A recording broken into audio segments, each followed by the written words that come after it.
मेरा नाम है हरिया, मैं काम करता हूँ बहुत बढ़िया, खाता हूँ खाना और रोज गाता हूँ गाना।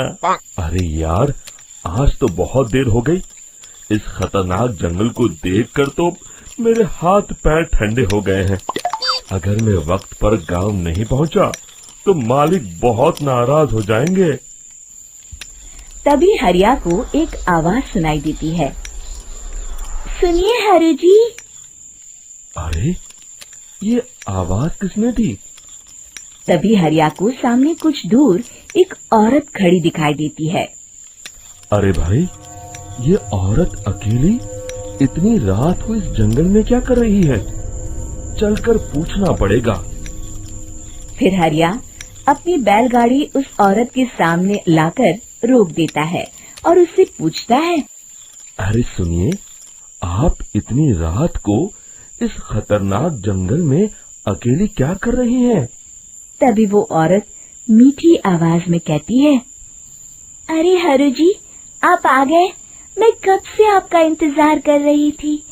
वैसे तो यहाँ से काफी लोग गुजर चुके हैं, लेकिन मैं खास आपका इंतजार कर रही थी।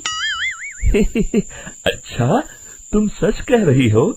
मुझे तो यकीन नहीं हो रहा है। वो क्या है ना, आज तक किसी ने मुझसे इतने प्यार से बात नहीं की।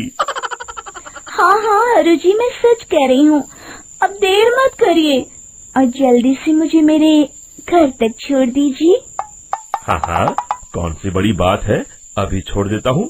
आप मेरे पीछे बैलगाड़ी में बैठ जाइए और मुझे रास्ता बताते चलिए। फिर वो औरत हरिया की बैलगाड़ी में बैठ जाती है और हरिया बैलगाड़ी हाँकता हुआ आगे चल पड़ता है।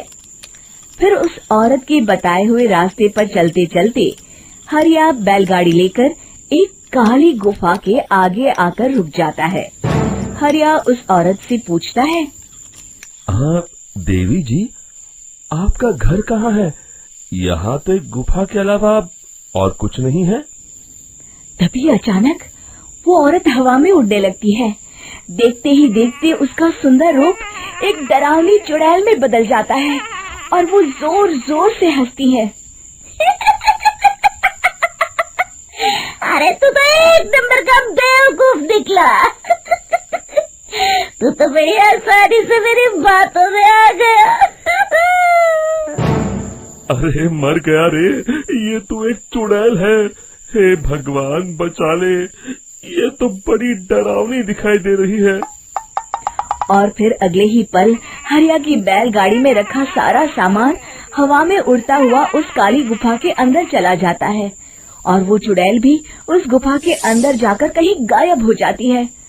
हरिया ये नजारा देख बुरी तरह घबरा और परेशान हो जाता है। अरे, ये चुड़ैल तो मेरा सारा सामान लेकर गुफा में गायब हो गई। अब क्या होगा? अगर मैं गांव खाली हाथ गया तो मालिक मेरी अच्छी खबर लेंगे। मेरी इस बात का कोई यकीन भी नहीं करेगा। फिर आखिर वही हुआ। हरिया के मालिक चंपक सेठ को हरिया की किसी भी बात पर रत्ती भर भी यकीन नहीं हुआ। चंपक सेठ को लगा हरिया झूठ बोल रहा है और उसने ही लालच में आकर सारा सामान हड़प कर लिया है। फिर हरिया को बेईमान समझकर चंपक सेठ उसे काम से निकाल देता है। अगले दिन अपनी दुकान में परेशान बैठा चंपक सेठ गुस्से में बड़बड़ाता है। अरे, दुकान में तो सामान बिल्कुल भी नहीं है। अब मुझे ही शहर जाकर सामान लाना होगा।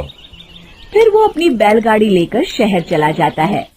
शहर से सामान लेकर जब चंपक सेठ वापस गांव लौट रहा होता है, तभी उसे एक आवाज सुनाई देती है। चंपक जी, ओ चंपक जी। अरे, ये तो कोई मेरा नाम लेकर मुझे पुकार रहा है। फिर उस रास्ते में वही औरत खड़ी दिखाई देती है। फिर क्या था, हरिया की तरह चंपक सेठ भी उस औरत के पास अपनी बैलगाड़ी लेकर जाता है और वो भी उसकी चिकनी चुपड़ी बातों के मुंह जाल में फंस जाता है। फिर चुड़ैल उसे भी अपनी गुफा तक ले जाती है और उसका सारा सामान लेकर गुफा में गायब हो जाती है। बेचारा चंपक सेठ लाचार होकर खाली हाथ गांव लौट आता है।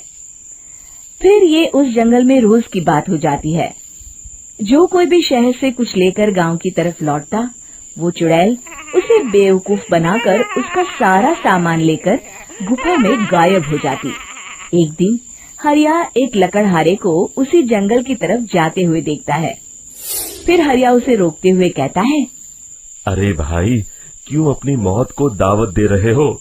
मेरी बात मानो, आगे जंगल में मत जाओ, वहाँ एक बड़ी भयानक चुड़ैल रहती है।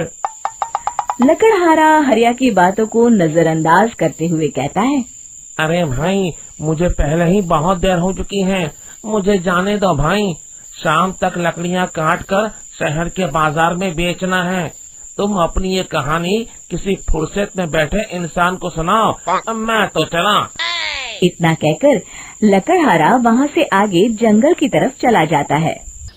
फिर अगले दिन गांव के मुखिया के घर के बाहर बहुत सारे लोग जमा हो जाते हैं। तभी हाथ में कुल्हाड़ी लिए खड़ा लकड़हारा कहता है, अरे मुखिया जी, अब आप ही हमें बचाइए उस जंगल वाली चुड़ैल से। हमारा सारा काम तो शहर से ही होता है। अरे मुखिया जी, उस चुड़ैल की वजह से तो मैं पूरी तरह बर्बाद हो गया हूँ। हम सबको मिलकर उस चुड़ैल का कोई इलाज करना पड़ेगा।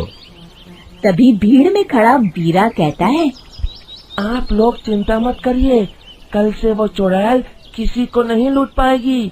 मेरे पास एक बहुत अच्छी तरकीब है। तभी चंपक सेठ उसका मजाक उड़ाते हुए कहता है, अरे तेरा नाम वीरा है तो क्या हुआ? तूने अभी उस चुड़ैल को देखा नहीं है? जाकर अपना काम कर, बड़ा आया। तब मुखिया जी कहते हैं, नहीं चंपक सेठ, मुझे लगता है हमें इस लड़के को एक मौका देना चाहिए।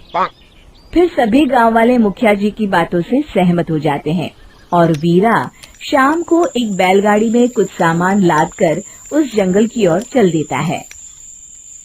वीरा, ओ वीरा, कहाँ जा रहा है? तभी वीरा मुड़ के देखता है, वही चुड़ैल एक औरत के रूप में खड़ी है। अरे बहन जी, मैं आपको ही ढूंढ रहा था। देखिए, मैं आपके लिए क्या लाया हूँ। अरे वाह, तो खुद मेरे लिए इतना सामान लाया है। तू ही अकेला गांव में समझदार है। जरा देखो, मैं भी खोल के, बड़े भूख लगी है। जैसे ही चुड़ैल उस सामान पर से कपड़ा हटाती है, एक भगवान शिव की तेज रोशनी उसके अंदर मूर्ति से निकलती है और चुड़ैल अपने असली रूप में आकर जलने लगती है। अरे मैं जल रही हूँ, बचाओ! बचाओ! ओम नमः शिवाय, मर गई मैं! देखते ही देखते वो चुड़ैल राख के साथ उड़ जाती है और सभी गांव वाले भी वहां आ जाते हैं। शिक्षा, बुराई पे सदा अच्छाई की ही जीत होती है। उम्मीद है कि आपको हमारी ये कहानी पसंद आई होगी। कृपया हमारे चैनल को सब्सक्राइब करें और सभी अपडेट्स के लिए बेल आइकन जरूर क्लिक करें। और हाँ, वीडियो लाइक और शेयर करना मत भूलिएगा। Bye bye.